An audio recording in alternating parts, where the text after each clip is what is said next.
The first black woman to be crowned Miss Mississippi in her state is now the reigning Miss USA. Asya Branch was named the winner at a ceremony in Memphis on Monday, several months after the event was delayed due to the pandemic. The 22-year-old is an advocate for criminal justice reform and has voiced her support for the Second Amendment. Her achievement also marks the first time a Mississippi contestant has won the title. Miss USA, Asya Branch, joins me now. Asya, good to have you with us. This win has taken a long time because of the pandemic. What does being crowned Miss USA mean to you? And in particular, since you are the first black woman to be crowned Miss Mississippi and then rise now to the title of Miss USA, given that we are in the midst of this national reconciliation on race, does that play any particular significance for you? It truly is an honor, especially being the first African-American Miss Mississippi USA and then winning the title of Miss USA as the first person from Mississippi. It just gives me an opportunity to serve as an example for people who think that their dreams may not be obtainable and that, the people that have come before them may not look like them. It just goes to show that you can break these barriers and you really can make a difference. And we should normalize the diversity that we see in pageantry.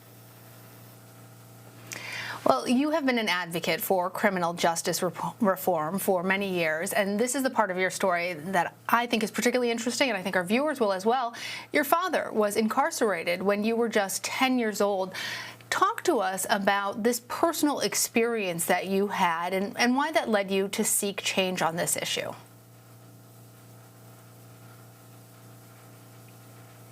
I always say it is a shared family sentence, and suffering so much as a young child and seeing my family suffer and having to step up and grow up at an extremely young age to help take care of my family, I realized that, this is a serious issue that thousands of people face throughout my state and millions across the nation. And so I just wanted to be able to be a voice for the unheard and to continue working towards positivity and greatness throughout my state. And so this was an opportunity for me to heal while also sharing my story and hearing other stories in hopes of helping them heal as well.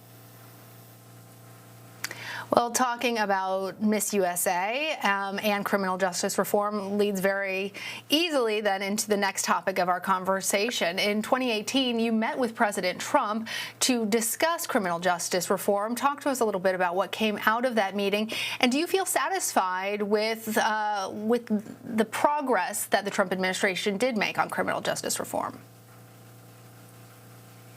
I was grateful for the seat at this table to share my unique perspective on criminal justice and prison reform, having grown up as the child of an incarcerated parent. I feel like being able to share my perspective was beneficial in this conversation, and it led to the passing of the First Step Act, which helps rehabilitate inmates into society. And I think that it is a first step in the right direction. I am pleased with the progress that we've made with our criminal justice system with the Trump administration. And, I think that any progress within our justice system is good and something to be celebrated. But I do think that there still is much more work to do. All right. Now, you have received, Asya, backlash for both that meeting and for singing the national anthem at one of the president's rallies. Were you surprised by that? Do you consider singing the anthem at one of these political rallies an endorsement of President Trump?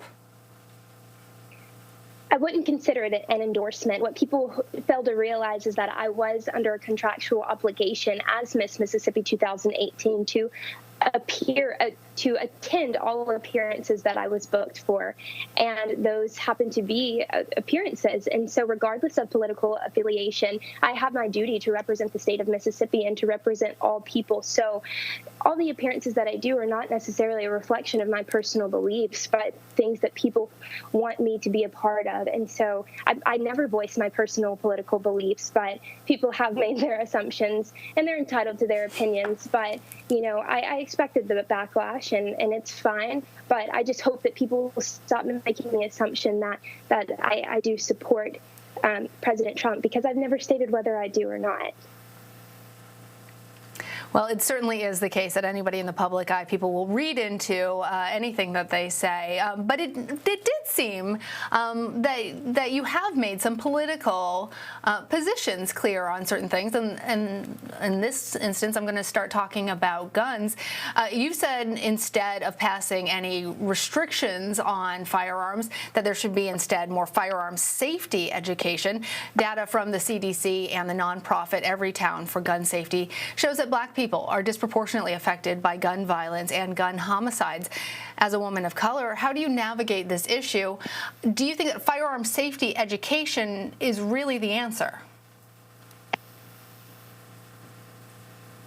I think there's a lot of different answers that we could have. I think that improving our gun safety and making sure that people are enrolled in these courses and learn more will benefit in the sense of people that do already own guns and making sure that we can prevent as many accidents as possible. Keeping guns locked away in the home, not giving children access can help prevent suicide and accidents among teens and children.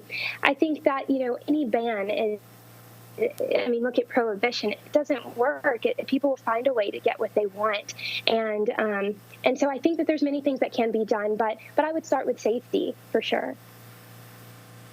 I guess what I am not understanding from your answer is whether you're saying that you stand in opposition to common sense gun restrictions, things like universal background safety checks, other things that would restrict certain types of firearms, that would restrict firearms in the hands of people who pose a risk to themselves or others, and the ability of judges to issue temporary bans on certain individuals having firearms. Are you saying that you're opposed to those things, or are you? That's what isn't, I think, clear to people who are wondering when you take a position on guns and say that firearm safety is what needs to take place. If you're saying that needs to take place and the other things you're opposed to, or if I just want to give you an opportunity to clarify your position on that. Okay, absolutely. I'm definitely not opposed to judges putting restrictions on people that pose a risk to themselves or others. I think that is absolutely perfectly fine, and I completely agree with that. I'm just saying bans on guns as a whole. I think that people who don't pose a risk and who are safe and have their permits should be allowed to bear their arms. But I don't disagree with restrictions on people who might pose a risk. All right, Asya, you've been a great sport, and it's a shame that you've been crowned Miss USA, and here we are in a pandemic. You don't get to travel as much, but I do appreciate you at least coming on our show, even though remotely, to be a part of the conversation. Asya Branch, thank you. Thank you so much.